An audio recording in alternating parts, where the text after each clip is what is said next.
Assalamualaikum teman-teman semua. Gimana nih kabarnya? Sudah siap belum untuk menerima materi? Kali ini kelompok 4 akan menyampaikan materi mengenai media pembelajaran interaktif. Sebelumnya kenalan dulu yuk sama anggota kelompoknya. Ada Tiara Putri, Dina Indani, Jingganti Raikasih, Siti Nur Aisyah, Dea Ozora, dan Bella Amarga. Sudah siap? Yuk simak materinya. Halo teman-teman, di sini saya akan menjelaskan mengenai media pembelajaran dan media pembelajaran interaktif. Apa sih media pembelajaran itu?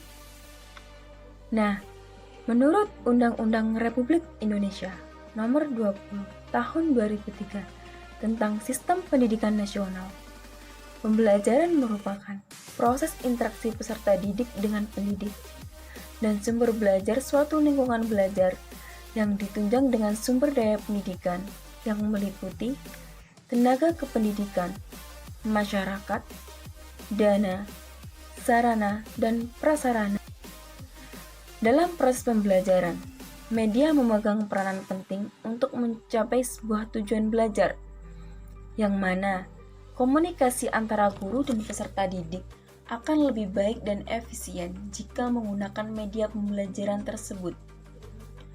Media dalam proses pembelajaran memiliki peranan penting antara lain. Yang pertama, dependent media. Media ini sebagai alat bantu mengajar. Dan yang kedua, independent media. Media ini sebagai sumber belajar yang digunakan oleh peserta didik secara mandiri. Dan yang ketiga, media pembelajaran merupakan media dalam bentuk cetak, suara, maupun gabungan keduanya dengan teknologi perangkat keras yang digunakan dalam proses pembelajaran. Selanjutnya, yaitu media pembelajaran interaktif. Apa sih media pembelajaran interaktif? Nah, media pembelajaran interaktif ini adalah media pembelajaran yang disusun dengan menggabungkan teks, ilustrasi, gambar, foto, suara, animasi, dan memiliki unsur interaktif sehingga dapat melibatkan siswa secara aktif dalam proses pembelajaran. Materi selanjutnya yaitu manfaat media pembelajaran. Manfaat media pembelajaran adalah mempermudah interaksi antara guru dengan siswa mengenai penyampaian materi sehingga proses pembelajaran akan lebih efektif dan lebih efisien. Menurut Kemp dan Daton, manfaat media pembelajaran dibedakan menjadi beberapa bagian. Antara lain, yang pertama, penyampaian materi pelajaran dapat diseragamkan. Yang kedua, proses pembelajaran akan menjadi lebih jelas dan lebih menarik. Dan yang ketiga, proses pembelajaran menjadi lebih interaktif. Dan yang keempat, efisiensi dalam waktu dan tenaga. Dan yang kelima, meningkatkan kualitas hasil belajar.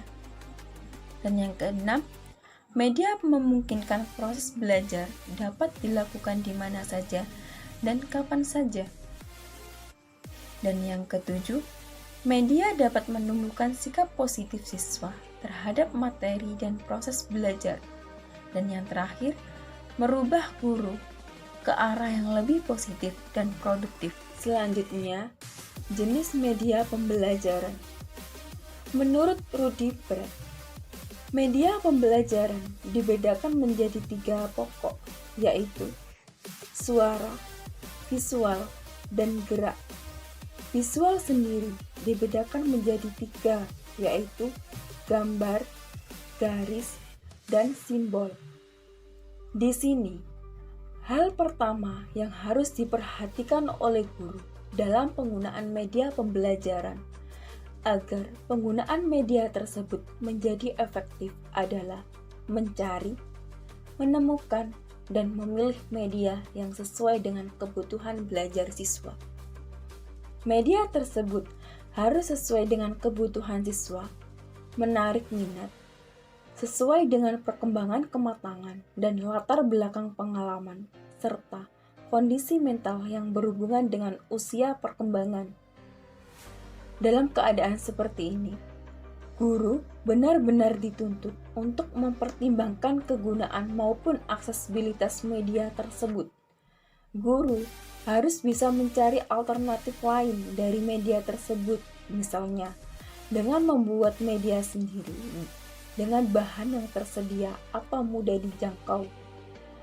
Menurut Sells dan Ritchie, media pembelajaran dapat dibagi menjadi beberapa kelompok berdasarkan perkembangan teknologi. Antara lain, yang pertama, media hasil teknologi cetak. Media ini untuk menghasilkan atau menyampaikan materi melalui proses percetakan mekanis atau fotografis. Contohnya, buku teks, modul, majalah, dan lain-lain. Yang kedua, media hasil teknologi audiovisual. Media ini menghasilkan atau menyampaikan materi dengan menggunakan mesin-mesin mekanis dan elektronik untuk menyajikan pesan-pesan audio dan visual. Contohnya, proyektor film, televisi, video, dan sebagainya. Dan yang ketiga, media hasil teknologi berbasis komputer. Media ini untuk menghasilkan atau menyampaikan materi dengan menggunakan sumber-sumber yang berbasis mikroprosesor. Dan yang terakhir, media hasil teknologi gabungan. Media ini menghasilkan atau menyampaikan materi yang menggabungkan beberapa bentuk media yang dikendalikan oleh komputer. Contohnya, virtual reality. Duncan menyusun taksonomi media menurut hierarki pemanfaatan untuk pendidikan, mulai dari yang terendah, personal, dan yang tertinggi, kelompok reproduksi rekaman. Dalam hal ini, hierarki disusun berdasarkan tingkat kerumitan perangkat media. Materi yang terakhir yaitu model media pembelajaran interaktif. Menurut Arsyad, model pembelajaran interaktif dibagi menjadi beberapa bagian, antara lain, yang pertama, model drill. Model drill ini salah satu bentuk model pembelajaran interaktif berbasis komputer yang bertujuan memberikan pengalaman belajar yang lebih konkret melalui penyediaan latihan-latihan soal untuk menguji penampilan siswa melalui kecepatan penyelesaian latihan soal yang diberikan oleh program. Yang kedua, model tutorial. Model ini program pembelajaran interaktif yang digunakan dalam pembelajaran dengan menggunakan perangkat lunak berupa program komputer berisi materi pelajaran. Dan yang ketiga, model simulasi. Model ini merupakan salah satu strategi pembelajaran yang bertujuan memberi pengalaman secara konkret melalui penciptaan tiruan-tiruan bentuk yang mendekati suasana sebenarnya. Model yang terakhir yakni model instruction games. Model ini merupakan salah satu metode dalam pembelajaran dengan multimedia interaktif yang berbasis komputer. Tujuan model ini untuk menyediakan suasana atau lingkungan yang memberikan fasilitas belajar yang menambah kemampuan siswa. Model inilah tidak perlu menirukan realita, namun dapat memiliki karakter yang menyediakan tantangan yang menyenangkan bagi siswa. Gimana nih sama penyampaian materinya? Apa kalian masih ada yang kurang paham? Kalau masih kurang paham, jangan lupa untuk bertanya di forum ya. Terima kasih pada semua yang sudah menonton video kami. Jangan lupa follow kami di akun yang tertera. Terima kasih. Assalamualaikum.